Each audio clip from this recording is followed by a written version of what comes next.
As soon as Israel attacks Iran, in my opinion, is that Israel is not going to attempt to deliver a knockout blow.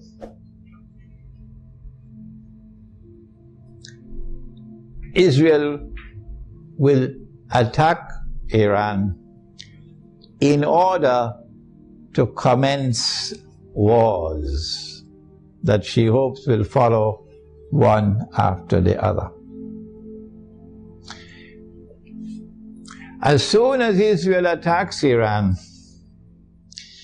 the first implication is that Iran is going to attack Iraq.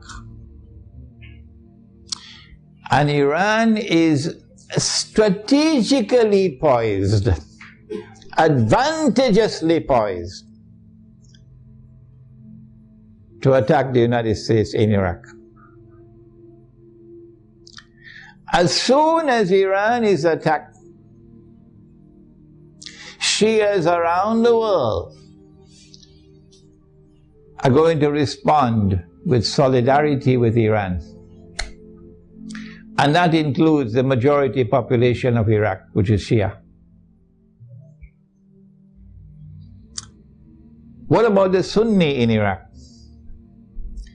The Sunnis are waging a war against the United States. They want to get the United States out of Iraq. And if Iran attacks Iraq, the Sunnis are going to also intensify their attacks on the United States. And so the United States is going to be in a no-win situation in Iraq. You'll be facing enemies fighting you on all sides with no friends around you. None. I don't think, and I hope and pray, I don't think that NATO will succeed in getting the Turkish government to act so stupidly to attack Iran. I don't think it's going to happen. No.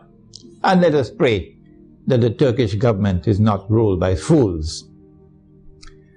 And so NATO and the United States in particular are going to be faced with war in Iraq that they cannot win.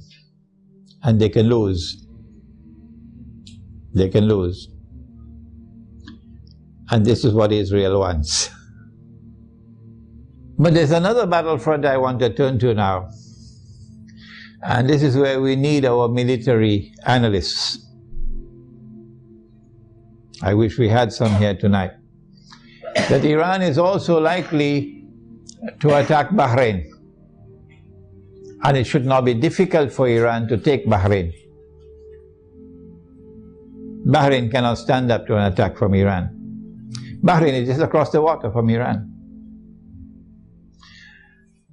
I am suggesting to you that Iran is going to attack and take Bahrain. And if and when Iran attacks and takes Bahrain, then there's a causeway between Bahrain and Saudi Arabia where you could drive back and forth. The road will be clear to Saudi Arabia. I am anticipating, and the Saudis probably already have their plans laid out very well, because they know what's going to happen. And Israel already knows what's going to happen. That they're then going to turn to the United States to invoke whatever secret agreements they have of defense. That the United States has to intervene in Saudi Arabia to protect Saudi Arabia from an attack from Iran. I think the Zionists in the US Congress will ensure, even though the US armed forces would not want to go in there, the Zionists in the US Congress will ensure that American forces will have to enter into Saudi Arabia to face Iran. I'm also suspecting that they might do the same thing with Pakistan. to force the Pakistani political leadership and military leadership to follow some secret agreement they probably already have to bring Pakistani troops into Saudi Arabia to face Iran. If that happens, number one consequence will be the United States will be facing two fronts where they're going to lose the war. The first front will be Iraq and the second front will be Saudi Arabia. And Pakistan will be facing defeat in Saudi Arabia and civil war in Pakistan.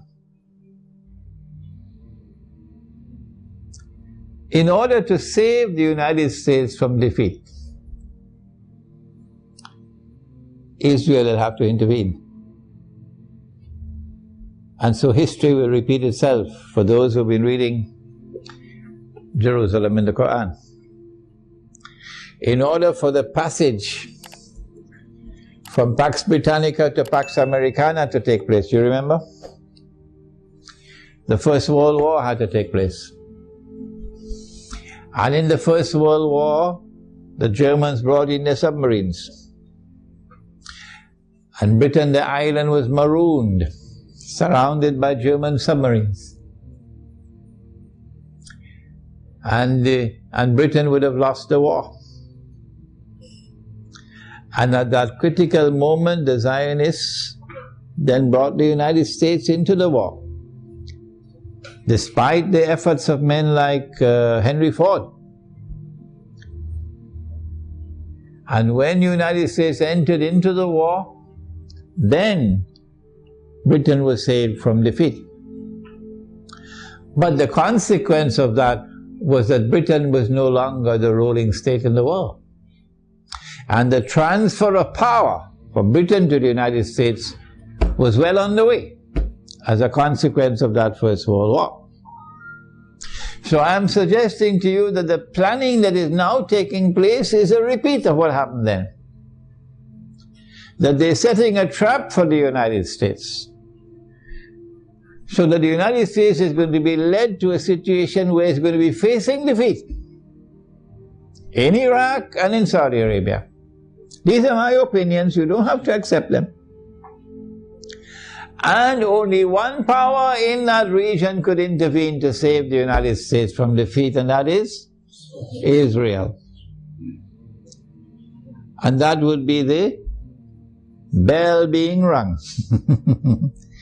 That this is the passage of power now from Pax Americana to Pax Judaica. This is the Islamic eschatological dimension to the analysis that a day which is like a month will now be coming to an end, and a day which is like a week, according to the Hadith, will now be beginning. And so our Islamic eschatological analysis is that the United States is being led with a controlled demolition of the US dollar, not happening by accident.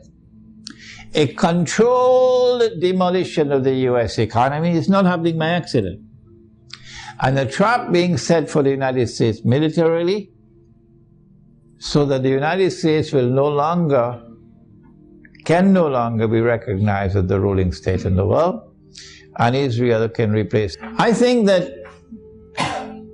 for Russia and for China, an Israeli attack on Iran, particularly if it involves the use of nuclear weapons, would be recognized as a threshold being crossed.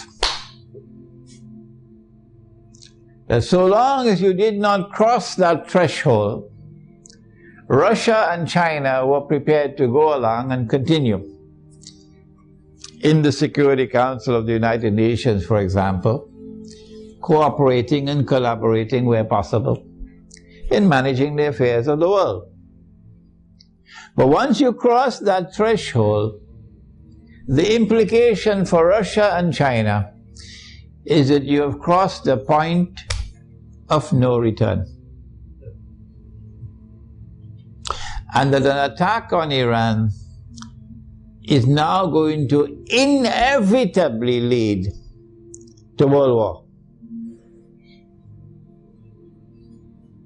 That after Iran and after Pakistan and after the Arabs, the Zionists are going to turn on China and Russia to make sure that China and Russia also bend down their knees and accept Israel, so that Israel can become the ruling state in the world. No Jew is going to accept Dajjal as the Messiah if Israel has not established its dominion over the whole world. No Jew will accept Dajjal as the Messiah when he comes if Israel at that time has not established its political and economic dominion over the world. And that includes Russia and China. And so Russia and China would know, today it's them, tomorrow it's us. And they're not going to wait until tomorrow to recognize that. The minute Iran is attacked, they will recognize that the threshold has been crossed and that we are now moving inevitably towards nuclear war.